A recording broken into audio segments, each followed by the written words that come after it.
Bonjour à tous et bienvenue sur ma chaîne. Alors aujourd'hui on va parler finition alimentaire et étanchéité. Voilà. Donc je vous présente quelques pièces que l'on va faire ensemble dans cette vidéo. Alors je suis obligé de faire un petit préambule avant cette vidéo. Donc tout d'abord les informations sont données à titre indicatif. Bon, il y a parfois des produits couramment utilisés dont on découvre la toxicité plusieurs décennies plus tard. Donc voilà.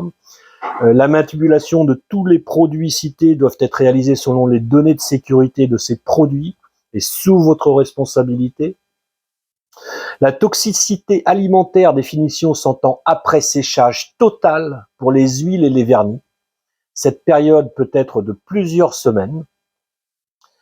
Pour les finitions contenant de l'huile de lin ou de l'huile de teigne, il existe un risque de combustion spontanée des chiffons utilisés.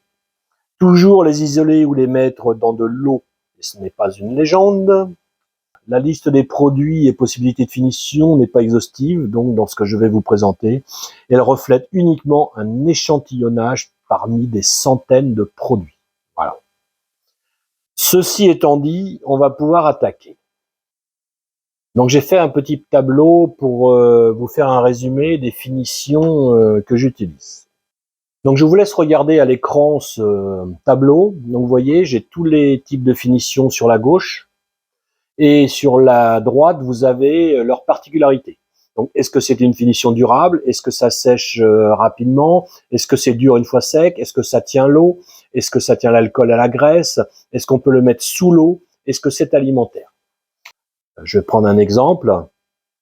La gomme laque, pour un contact court avec de l'alimentaire. C'est durable, ça dure plusieurs années sans problème. Ça sèche sans problème. C'est assez dur, ça résiste à l'eau. Par contre, vous voyez, ça ne résiste pas du tout à l'alcool et à la graisse. Donc si c'est pour faire un verre à whisky, oubliez. Ça résiste pas spécialement, un petit peu, mais pas spécialement à l'immersion. La gomme laque n'est pas faite pour mettre sous l'eau, quoi, pour simplifier. Et c'est alimentaire. Vous voyez ce tableau, normalement, vous allez retrouver toutes les possibilités. Donc je vais vous présenter en tout 4 de ces finitions dans la vidéo qui suit. Je vais vous faire donc de l'huile danoise alimentaire, je vais vous faire de la paraffine à chaud, je vais faire de l'époxy bicomposant, et donc je vais faire une finition non alimentaire pour un vase également. Allez, on regarde tout ça ensemble. Donc pour réaliser ces essais d'étanchéité, donc je vais commencer par réaliser quelques tasses. Donc je vais faire ça dans un bois vert que je vais faire en séchage express dans du Cicagel.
Voilà, la première petite tasse est finie.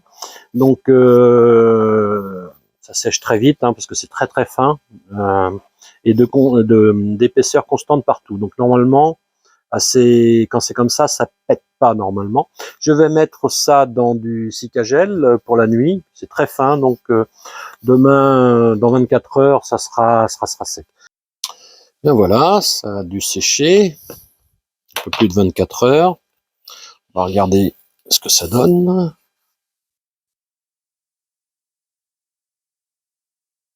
C'est pas mal.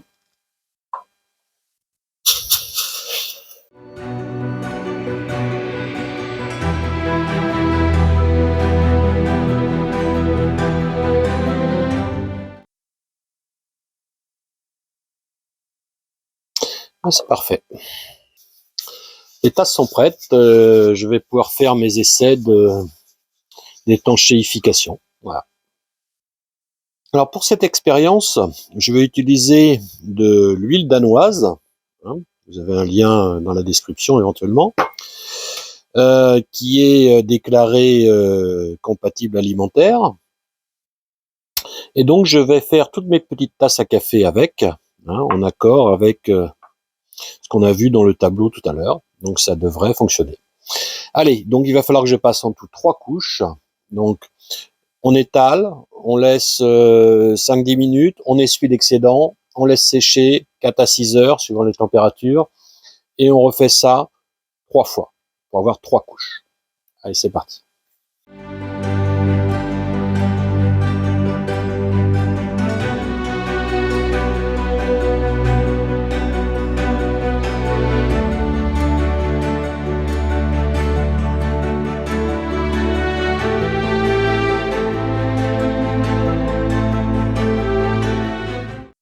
Alors ces petites tasses sèchent depuis un peu plus d'un mois, donc elles vont maintenant être aptes à l'usage, donc je vais pouvoir me servir un petit café.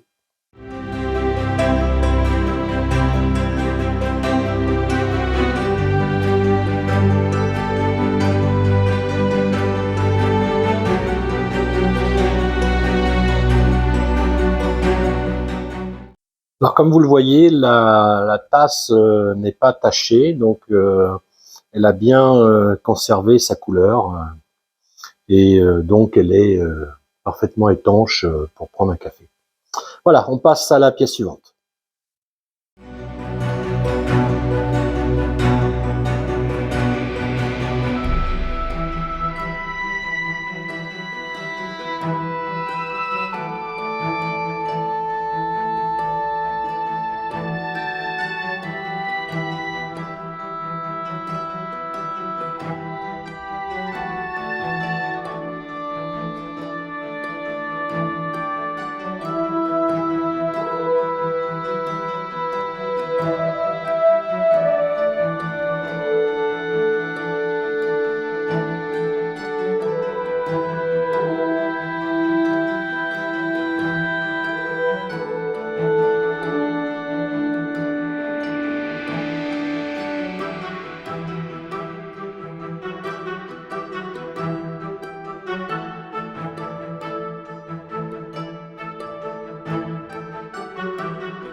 Alors pour ce petit bol tout simple, en charme, je vais vous présenter une technique qui est le pain de paraffine. Alors la paraffine, c'est un peu comme de la bougie. Alors ça, c'est de la paraffine alimentaire, je précise. C'est fait pour mettre dans les confitures. Vous trouvez ça sur les confitures, pardon. Vous trouvez ça dans tous les supermarchés. C'est très bas prix, vous voyez, c'est des pains de paraffine, voilà, qui s'achètent. Et donc avec ça, vous pouvez faire du glisse-bois quand vous faites de la menuiserie. Ça permet de lubrifier le bois également quand vous faites glisser du métal, enfin du bois sur du métal. Vous pouvez lubrifier des tiroirs avec ça aussi également. Et vous pouvez déposer sur une pièce en bois ça. Alors le problème, c'est qu'il faut que ce soit chaud pour que ça pénètre dans le bois. Alors vous avez deux possibilités, soit vous le faites fondre dans une casserole et vous trempez votre pièce, mais ça veut dire que vous avez une grosse quantité de paraffine dans la casserole et après vous savez plus trop quoi en faire. Disons qu'il faut réchauffer l'ensemble à chaque fois. Autre technique, c'est d'utiliser comment dire, un sèche-cheveux ou un décapeur thermique. La paraffine fond entre 50 et 60 degrés, donc ça fond très très vite, hein. Donc vous voyez, j'en mets un peu là-dedans.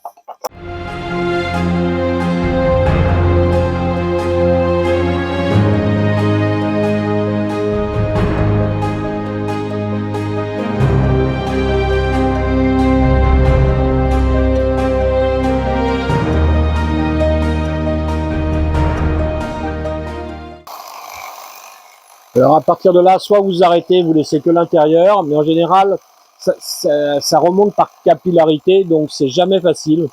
En général, quand on travaille à la paraffine comme ça, on fait l'ensemble de la pièce.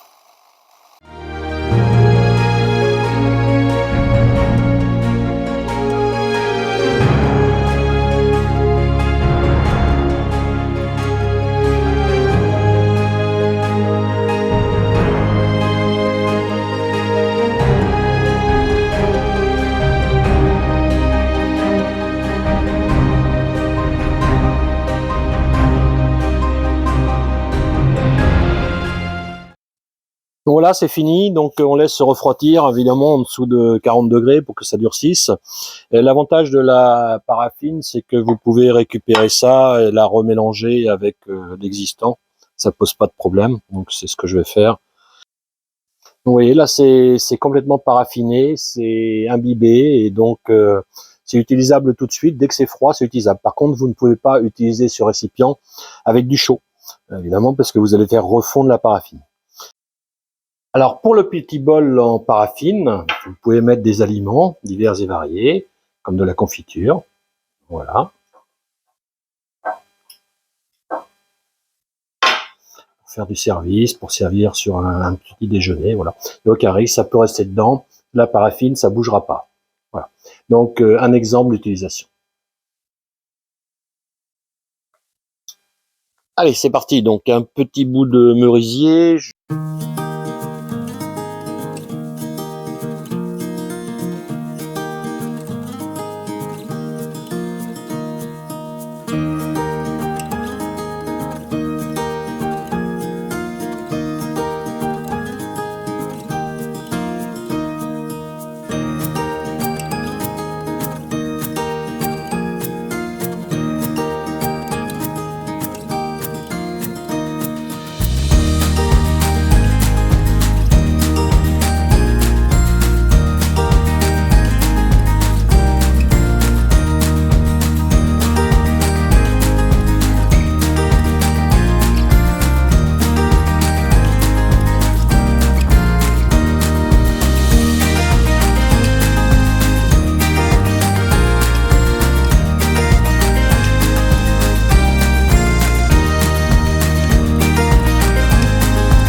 Donc j'ai fait ce petit bol en merisier. Donc je vais d'abord passer une couche de fondure partout pour boucher les pores. Et après seulement je ferai une étanchéité époxy bicomposant, mais seulement à l'intérieur, de façon à pouvoir garder la couleur que je veux à l'extérieur. Donc je vous montre ça.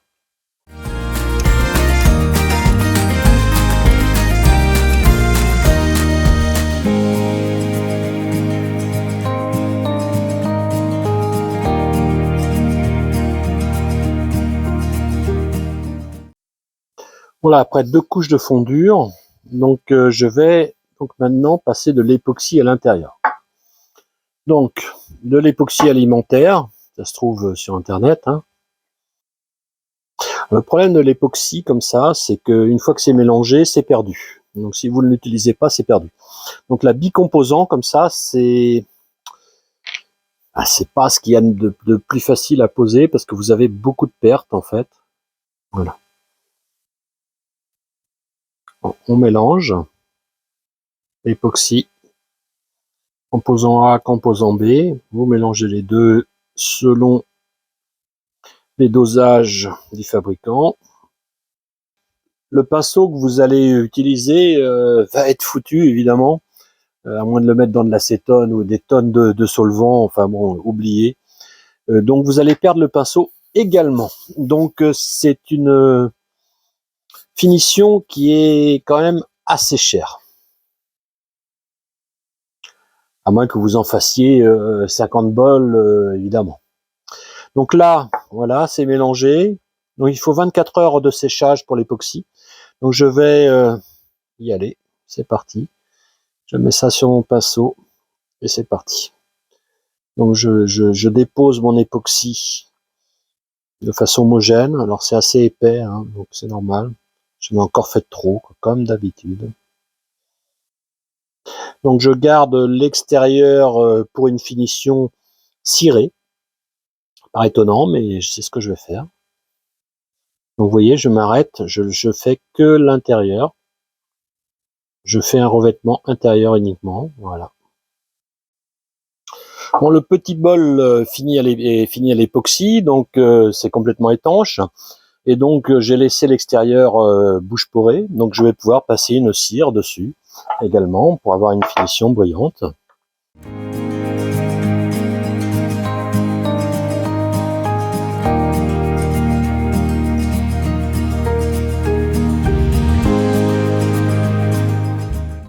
Donc on laisse sécher ça et puis on brillera ça, ce sera fini.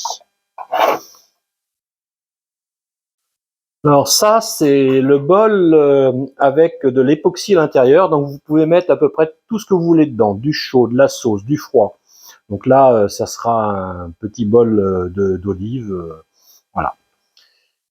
Allez, c'est parti pour la deuxième démonstration de vase. Je vais partir avec un vase de... Ouais, faut pas qu'il soit trop haut pour pas qu'il bascule. Parce qu'il va être très léger. 130. 90 ici et 60. Voilà. Et donc je vais faire un petit vase de la même forme que mes tasses.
Alors pour ce petit vase, je vais commencer par de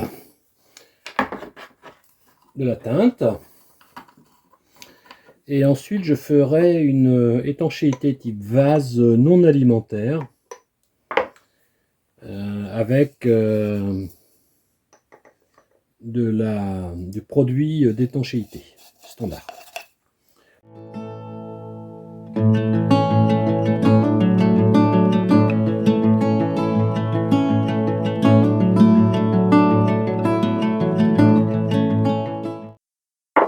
On va maintenant bloquer la teinte de ce petit vase. Donc je vais mettre du bouche-port partout, ça va tout sceller. Et donc après je ferai l'étanchéité à l'intérieur.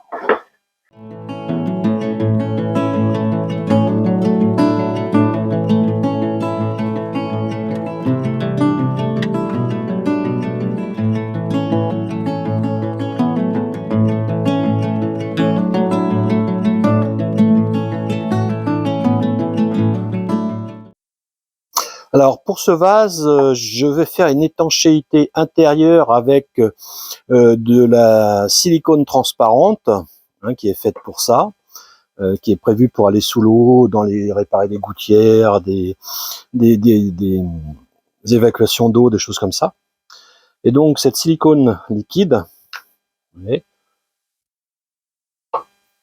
je vais l'étaler seulement à l'intérieur et après je pourrai finir avec de la cire sur l'extérieur.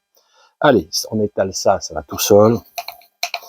Alors l'idéal, comme vous allez mettre des tiges, des choses comme ça, de plantes, c'est de faire 2 couches pour éviter justement qu'il y ait une percée du film caoutchouc. Donc 2 couches, normalement c'est impeccable, ça bouge pas. Voilà, donc on étale bien ça sur tout le bois. C'est blanc et ça devient transparent au séchage. Une bonne couche, faut pas hésiter à laisser de l'épaisseur. Voilà, c'est pas mal. La pièce a été teintée bouche porée, donc je peux mettre de la cire. Donc là, c'est de la cire de Carnauba, hein, principalement. Donc je vais pouvoir passer tout ça sur mon vase. Il n'y a pas de risque puisque ici c'est étanché.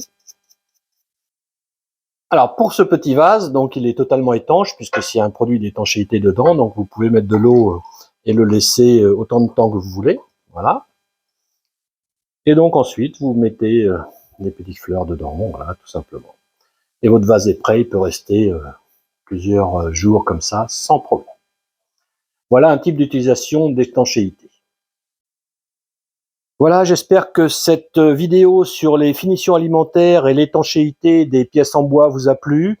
Donc je vous souhaite une bonne semaine et à bientôt sur la chaîne.